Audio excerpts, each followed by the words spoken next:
আমার মায়ের আমার বানানো এই হারটি দেখে খুব পছন্দ হয়েছে, তাই ভাবলাম আজ আমি আমার মায়ের জন্যই এরকম একটি হার বানাবো।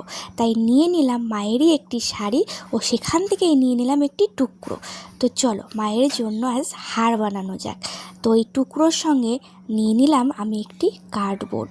জানো তো, আমার মা আমার হাতে বানানো সমস্ত জিনিসকেই খুব পছন্দ করে, খুব ভালোবাসা দেয়, কিন্তু আজ পর্যন্ত মায়ের জন্য নিজের হাতে কোনো কিছু বানিয়ে ওঠা হয়নি। তাই ভাবলাম আজ মায়ের জন্যই নিজের হাতে একটি গয়না বানিয়ে দিই, মাকে নিজের হাতে তৈরি জিনিস দিয়ে সাজিয়ে তুলি।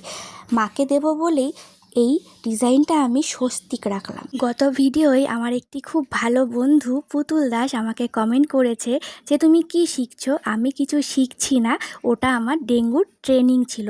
তোমাকে কমেন্ট করার জন্য অনেক অনেক ধন্যবাদ। অনেক ব্যস্ততার মধ্যে আমি আমার মাকে এই হারটি বানিয়ে দিতে পেরে খুব খুশি হয়েছে, আর মাও খুব খুশি হয়েছে। তো কেমন হলো অবশ্যই কিন্তু কমেন্ট করো।